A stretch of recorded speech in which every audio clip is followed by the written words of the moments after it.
Hello everybody, this is Simon with the final episode of Let's Play Mega Man Quintum, and indeed the final episode for the entirety of the Game Boy series. And what a level to end it on. We are inside the Death Star of Wily, which we are now going to completely destroy after we've entered it through the main cannon with our awesome arsenal of discount special weapons. Like for example this homing laser we got from Terra. We can finally try it out now, but of course it is pretty strong, so I'm going to limit it to a few select situations. Also, I want to give Tango a little bit more time in the limelight because I've so criminally underused him in the past. Well, because he's mostly useless, but the details, you know. Hello Eddie, while we were discussing useless buddies, but I guess it was fine enough. So, Tango, take him on. No, he won't. Too bad.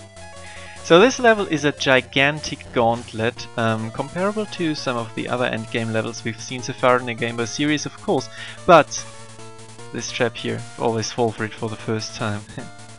But in comparison to, for example, Tertium's endgame level, which is basically just room after room of reprising every single enemy in the game, this level is actually pretty damn well designed and I really like it.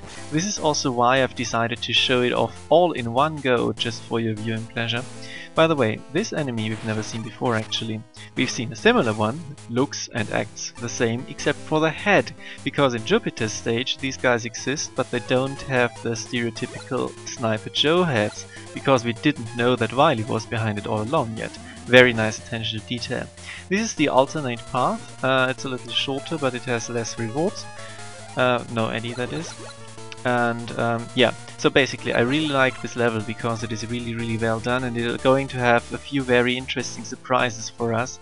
And so I decided to play through it in its entirety without stopping, and this means that sometimes things are going to be a little rough, like here for example where I show off that Jupiter does not actually kill everything, but it fits the spirit closer, I think, yeah. So I still like Jupiter a lot, but it is not the silver bullet against every single enemy that it was in Uranus' stage. You can get these lives with the claw hand to get stuck in the wall, or you dig through, but of course I don't need it, just wanted to show it off. And these guys of course best taken out with Neptune, even though with the ceiling it is not an easy task, but I managed. So you might have noticed another small little detail that's subtly hinting at what is awaiting us. Have you guessed it by now? Yes, because this stage features refights against all of the Mega Man killers, very fitting as indeed it is the final stage for all of the Game Boy series, and I really like that they did that. Sadly enough we won't get their weapons, but on the other hand, what the fuck were we going to do with the Mirror Buster anyway? Enka has been toned down considerably for this fight, not only the fact that he takes a shitload of damage because he sucks our fist in, he for example will never jump and then run, surprising us, and in general is far slower.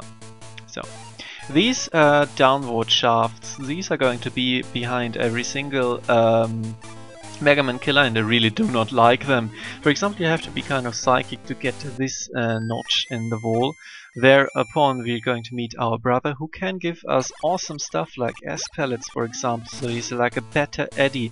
The S pellets, I don't know, have I had them on camera? I've had terrible luck with them, they just refill everything like an S tank does.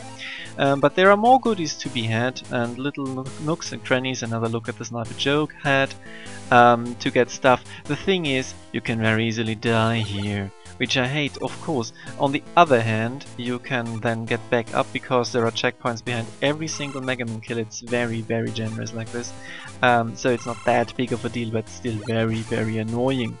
So this was the first time we've killed something with the Deep Digger. Isn't that amazing? And it's too bad actually that they do not give you more opportunities, because the Deep Digger is just really good. It works exceedingly well, I think, just evinced by the fact that I did not fall off like 1000 times while using it on the blocks before.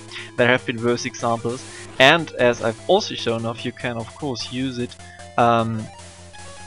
use the Buster if you do not have a block there, which makes it already 1000% more useful and versatile than its big cousin, the Super Arm of Mega Man 1 fame, of course. So, Because Quint was not in a Minaguchi game, as Secundum was made by someone completely different, they probably had to redo everything for him and write new AI. A tremendous task, and I'm very sure that I'm very glad that they did this and offered us this fantastic refight, reminiscing the secret hidden best game in the Game Boy series. Yeah, Quint is so fucking useless, he doesn't even have extra stuff after his boss room, except, of course, for the surprise spikes. This time in this room we're going to see the falling platforms from what's the word? Pluto's stage being used as, well, falling platforms actually, which I don't think we've seen in Pluto, and it is a logical conclusion to their gimmick, I think, but it might have clogged Pluto's stage too much, so it's nice that they spared it for the final part. I also do not think I've shown off the attacks of these birds, because Jupiter just murderized them in Uranus stage, so this is what they do. Spawn smaller birds basically and shoot at you at the same time. Really nicely designed enemy. You might have noticed these guys have also, like this guy here, 6 health points and take quite a lot to take down with the Buster alone. But I haven't complained about that for quite a while, as you might have noticed, because in the first videos I actually told you that this is kind of a problem I have with Quintum's early game, that the enemies take so long to kill. Well, now that we have a full arsenal of weapons that are again discounted a lot because of all the crystals we gathered, and by the way, completely pointless rush coil segment here, and do not get why they did it. Anyway, as we now have our full arsenal at our disposal and can just murderize everything with reckless abandon, it is no longer an issue. And especially considering we have the Clobber Hand and could conceivably have failed a lot in the first stages and just gotten the E-crystals for that right out of the gate, I'm pretty sure this is a very intentional design, because they knew that they would do awesome weapons like Saturn here, which we now can use 8 times, because, well, Quintum is a good game, you know, and it does really not, it's really not, what's the word, thrifty? Maybe, yes, with its special weapons, and just allows you to play around with them however you want. And I really appreciate that, because I do not think that it breaks the game in any way, it just makes it more interesting. This guy, for example, here, you kind of have to choose which special weapon to use, because otherwise he will explode in your face. Even then it's not a guarantee. This path, surprisingly, is both far easier, far shorter, and offers more rewards than the bottom one. It is a little strange, I guess, but I always appreciate that it adds this tiny little bit of replayability, because of course you want to do this final level over and over again, right? I mean, it is pretty damn fun, and you get to fight all of these awesome bosses again. So, Punk has also been toned down considerably in comparison to his Tertium counterpart. Of course, nothing is as hard as Tertium in the Game Boy series, but yeah, he's far slower, he doesn't deal as much damage. It is now really possible, without being precognition, to slide under or jump over him. It's just basically a speed issue, I think. He still manages to hit me the first time of all of the killers, but yeah, there's going to be more of a concern with Bill later, I can already tell you that. But in general, he's really not that hard, but these bosses are not meant as roadblocks in any way. They're just here to be, well, nice little callbacks, maybe a little speed bump, but not to bother you too much. You have the refights for that. Yeah, this again, and also more instant death opportunities, but if you stay in the middle, it's really not a big deal. I do like that it is kind of mixing up the formula even here. There is really not much repetition in this level. So, Bell 8 is right around the corner, not too big of a deal again. So, this guy here is coming from above. You might see that I'm still playing around a lot here, because it is just fun to try out all of the special weapons, but he's actually immune to Venus, go figure. So, didn't know that, but whatever. It's what the joy of discovery is all about, and why I strongly encourage you to play this game and toy around with the special weapons yourself. Because, again, not that many people might actually have seen them before and or used them. It is kind of an outlier in the series after all. And yeah, that earthquake of the guy actually just made Tango despawn before he got into his murder death form. Interesting, very interesting. And then this guy respawned because he's obviously superior, so fuck him, because Pluto is awesome. Again, I could probably just break the entire game by dashing through everything, but that would require a certain amount of effort and pre-planning, so it's not like it's effortless to destroy and obliterate everything, which is perfectly fine by me.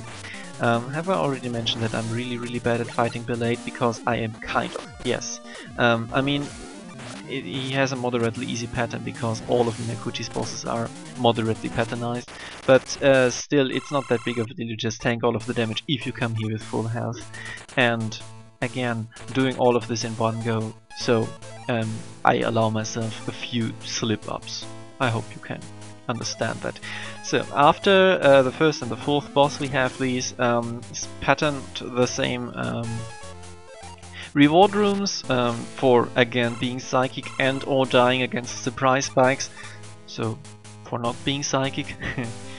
But it's all in good faith, and again it kind of adds to a certain replayability if you remember this for your second go. If maybe the gauntlet is a little too much for you the first time, you can always choose the shorter routes, cameo by this strange enemy, and have more fun the second time around. I forgot this, fuck, I also forgot this, fuck, you know, again I was tempted to restart here, but then again it really shows how much these surprise spikes irk me and how much even after my note taking and all of that, I still am bad at remembering where they are and doing this more or less instinctively, because it just doesn't make any sense, you just have to know. But again, it doesn't really matter that much because the checkpointing in this level is incredibly generous. So, Protoman is like a better Eddie, the only caveat is that he doesn't respawn, but details. We're actually nearing the end now because of course we've killed all of the 4 Mega Man killers, and as he wins by this subtle palette shift, and you know what's coming now of course because I've already hinted at it, it's refights. I'm not actually going to speed these up though or cut them out or anything, because this time around the refights are actually really interesting. In the same vein as they actually were in Quartum, where every Robot Master had 2 weaknesses which interlinked the weakness chains very nicely, because of course we got the first 4, then 4 other guys routine, which we also have here. But this is again with a very nice twist in Quintum, because you might have noticed as a hint for that, Uranus was actually the weakness of Terra, and it's not like we could have fought Terra at any point during our choosing the boss part. So what I'm going to do now is first show you of some normal weaknesses, like Venus against Mars. You can get these at the same time. And Venus as a weakness bridges the Jupiter fight, bridges into the Jupiter fight, so you now have a connection between the first chain of 4 Robot Masters and the second chain, which of course makes Jupiter trivially easy, but not in any way less annoying and or a less shitty boss fight. But I mean, you kind of have to have these two, I think. Like, if there is an obviously bad boss in there, it makes all of the others better, and it's not like he's like terrible and as far too hard or anything. It's just annoying because you can't hit him during his attacks, even with the bubble. What you can hit during attacks is fortunately Nerf Mars, because if you remember correctly he was kind of immune against damage in his deployed form, but Saltwater goes right through that, which allows us to blitz him down, which is good because without pellets you cannot defend against his pellet attack. Very nice indeed. So these weaknesses are covered as said. All in chain. This here too, now in the second round we have Jupiter. What is actually really interesting in this also is something which I've never seen in the classic games, but which is very prevalent in the X games, is that if you use weaknesses on bosses like here for example, you can actually cancel their attacks, which makes the fight far easier, and of course makes it better for refights. And as I've already again hinted at, some of these bosses can only be fought with their weaknesses in the refights. We're going to see an example of that soon enough. First of all, we have to take out the chaff here though, because this is actually another bridge from the first to the second, showing that this is definitely not a cyclical design at all, because we have now Mercury and Venus that bridge off into the second fight, coincidentally making Pluto into a complete and utter joke, because still Mercury heals him. This kind of also negates his attacks because you can just stand here and tank it like I do. Of course I demonstrate this only because I care about the Let's Play and not because I'm a scrub lord. How would you suggest that? It's not like you need it because Pluto is still really easy, but details, you know. So the final thing we actually have in chain and on the same level is Pluto against Uranus, which is also really fitting because, of course, if you get invincible, you cannot get hit by Uranus's attack, which is practically everything a melee weapon needs. This is something Topspin always failed at, especially as a boss weakness. This is terrible as a boss weakness, and it needs to destroy enemies in one touch if you actually want to apply it in levels, which again makes perfect sense. And it shows that Quintum is just far better than even these really good designed games. So, well, of course. So Mercury, just a little show off because I've never shown this before. What happens if you get hit by his attack? He steals your stuff and you will never be able to get it back. Just a demonstration, this weapon tank is gone. And would have been more amusing, but he refused to do it here in the actual run. He did it twice in the test run. He can actually steal your S tank. So all of the E crystals spent for it, and you of course cannot get it any other way, are gone then. And actually, as said, you cannot fight him with his weakness because he has a second chain weakness in the first fight, but that doesn't really matter too much because the fight doesn't get any quicker actually if you manage to pull off the clobber hand, that is. And it actually is more risky because if you fire it off immediately, then his shot can hit you. So it is probably more advisable to just Buster Spam him down, or rather charge shot him down, because it makes more damage per iteration, of course. So, and yes, Terra is actually part of the normal weakness chain, which obliterates Neptune here. And, well, it's not like Neptune needs any help to be incredibly easy, but again, details. And I really like that the Robot Master killer weapon is just, Mega Man killer weapon, of course, is just integrated into the chain like this. And we dumped it unceremoniously onto something that is very tellingly just before the final boss. I know I was tempted to call this segment kind of useless before because Proto Man shows up here. And I was convinced that this guy was actually going to give you an S palette no matter what. Because it makes sense, you know. On the other hand, that would have obsoleted all of the weapon pickups up there, but I mean, it would have been nice as an atmospheric part, but no, he is still random and just gives you a single weapon, gives me in this case a single weapon energy pickup, which is of course really fucking useless. Thank you, bro. It's nice that you show that you care. But now it is final boss time, and what a final boss it is. You gotta hand it to them, they really tried to make this into a gauntlet. Okay, I'm gonna stop now. So, this here is actually not too hard. I just make it look so, maybe because I'm incredibly stupid against it. But you can dish out quite a lot of damage, as you can see, but of course this is not the only thing the boss has to offer, though I do enjoy a lot the fist with eyes approach here. It is a very nice design, I feel.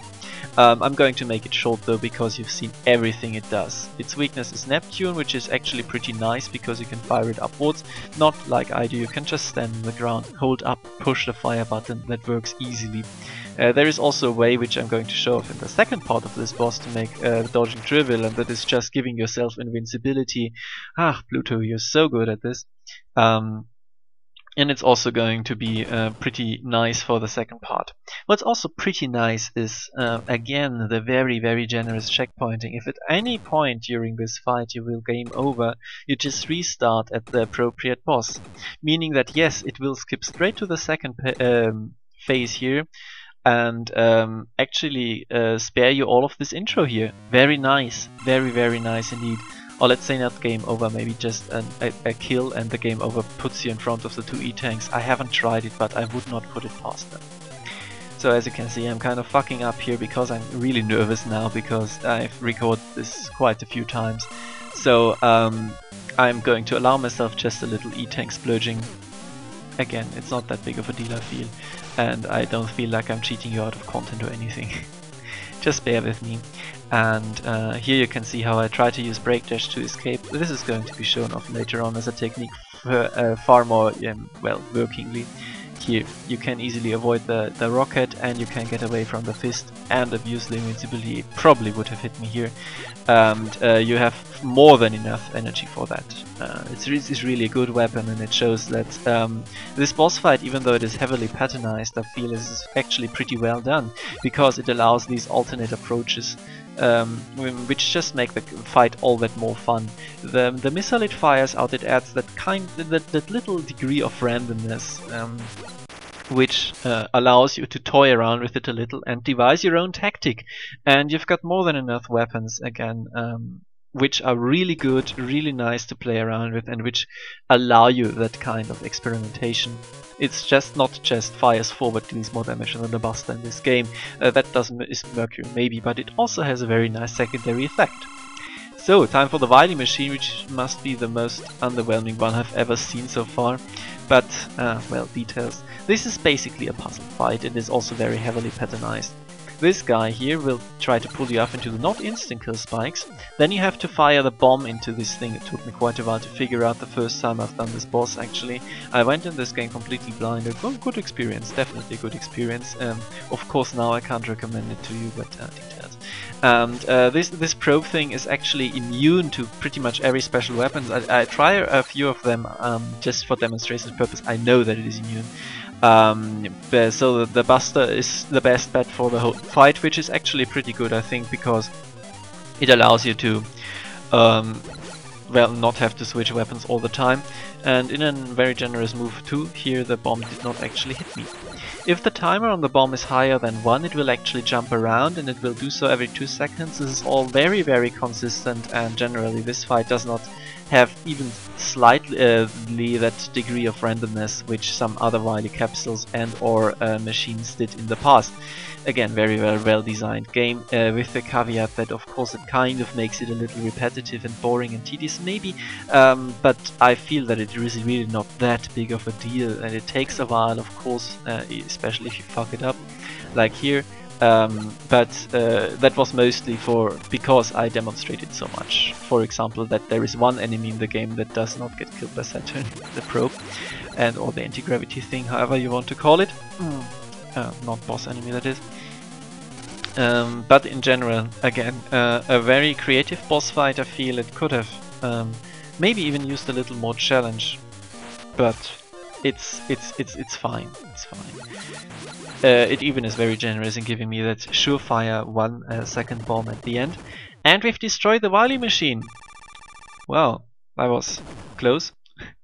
But it's not actually over, of course, because we have to take out Wily. Yes, 4-stage boss fight. This is, wow, quite a lot. You might also have noticed, and it's a bit late to point it out, that the arms coming from the ceiling in the first phase of the fight were actually extensions of the machine to the bottom.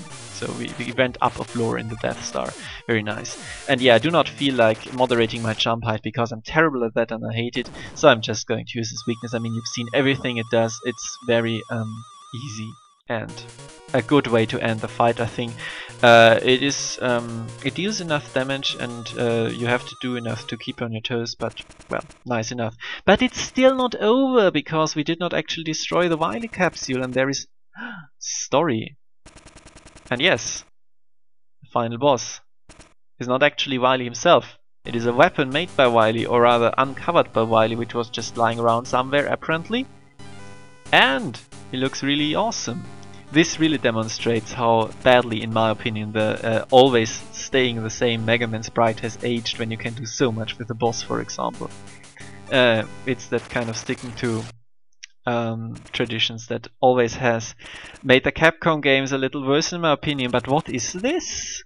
Yes, not sticking to tradition, exactly. Wily is not only not the final boss, he is not behind everything all along. That is, he did engineer his own downfall, yes, but now we're not fighting against him for the umpteenth time. We're fighting against Sunstar himself and his own agenda, which is, you know, it's a little change and is still like this cartoonishly evil guy here who wants to destroy everything. But I think this little touch, it matters a lot, and holy damn does he have awesome music. You'll get more opportunities to listen to it later on. And this fight here is crazy. He has an insane amount of attacks which are really hard to avoid the first time you see them, like this here, and then he runs at you, and how are you even going to do this? So I need to drink some Mutangs here quickly. And of course, again, I know how to deal with him, but I'm really nervous at that point, and it is pretty hard. It is really, really hard to pull off But don't worry, you're going to see more of that later on. And then he burns the floor and makes his own boss fight into a multi-stage affair, even though it's the 5th time we fought against the boss at the moment, if you were keeping count. They're really going all out in this end game of Quintum, and I love it. It is fantastic. It is so much fun to play through this level and defeat all of these bosses, with again the small caveat that some of them might be a little repetitive. But Sunstar is not, he's really great. He does have a set pattern of attacks, but he changes them so often that it really is not that noticeable. And for example here, you will probably get hit by many of them, like his ultimate attack he's charging up at the moment, which is going to surprise you by what it is. His Rain Flush.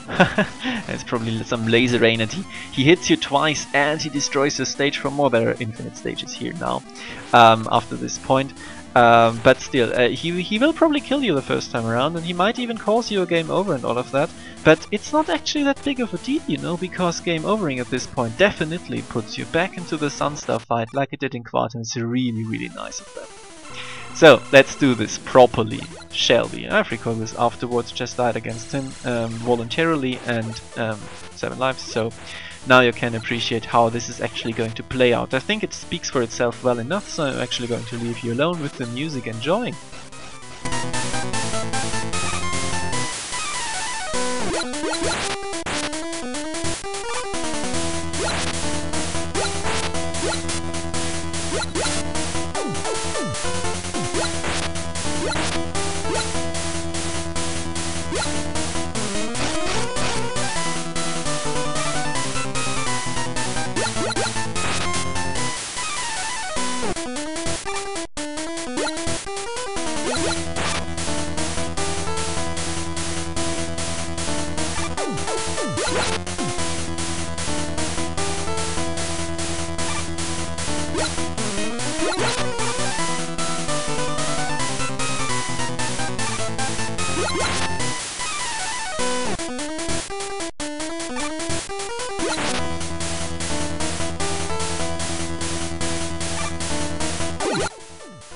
Close call at the end, but I am bad at keeping the same pattern all the time, you might have noticed by now.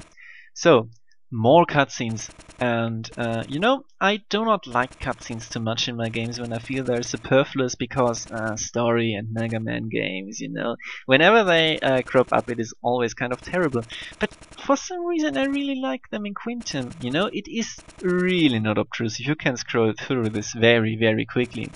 And actually, within these, I don't know, 10 sentences or so, we have gotten more characterization for Mega Man and the villain actually than in all of the NES games combined. It just, it is really simple, of course, and it doesn't need to be anything more than that. But I think this is something you can actually appreciate, especially about these games here, that it is just a little bit more effort than in the NES games. It really shows that. That they actually cared about presenting a finished, polished product, and not about making another sequel, especially starting from Mega Man 5, definitely. It has been very showing that it's really, really low effort, everything. But not this! 5th iteration of the Game Boy series, okay, 4th of Minaguchi's end, and it is really good. It's really good. Someone also remarked that in comparison to Quartum there are less flashy cutscenes like this one we're going to see now, and more in-engine stuff. Even the Death Star exploding just now, not this here of course, but just now, was in-engine because we actually had this fight. But it just goes to show how well Quintum actually speaks for itself throughout the gameplay, throughout its usage of, well, just being itself and just being something entirely new and original. How well it actually holds up, I think. It's really a good game, and you can't say anything more about that. I only prefer Quartum personally because it doesn't have these, let's say, lag at the start until you get the good stuff and can tear the enemies apart. After that, Quintum is really, really fun to play around with. It is also very concise in its ending, so I do not have infinite time like during the awesome animated credits of Quartum to yammer about endlessly, but I think I've said everything I really needed to say. during the course of this gauntlet here, and I also think that Quintum again has been able to speak for itself really well, so I didn't even script an ending here. It's a really good game, and actually during the course of this Let's Play it has been made available on the 3DS's Virtual Console along with all of the other Game Boy games, so I strongly recommend you try it out for yourself. It is really a game that offers an infinite potential of fun in playing around with the special weapons, and all of the minutiae of what can make a Mega Man game annoying, I think they're kind of missing here. It is just throughout a very good game and just manages by this quality alone to rise above the terrible swamp of mediocrity that most of the NES titles actually are. To put it quite bluntly. Holy damn, it's not actually over! 6-stage boss fight against Wily! Because of course it needs to end in the cliché Wily boss fight capsule at the end. That is so annoying that they have to stick to these traditions, really. Quintum, I thought that you were better than that.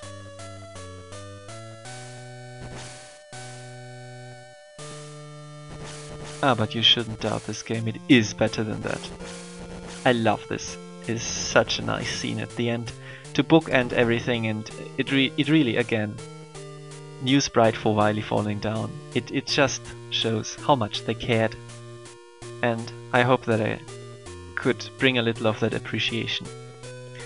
And finally, bow before me, grovel in the dirt. You know you want it. But of course, this I think is set chronologically before Mega Man 6, so he has to escape. It's too bad. And now he goes off after building the Death Star to become Dr. X. Sad? Sad. But on the other hand, this year will not be sullied by anything else. It was really fun, and I hope I brought this along to you. Thank you very much for your attention.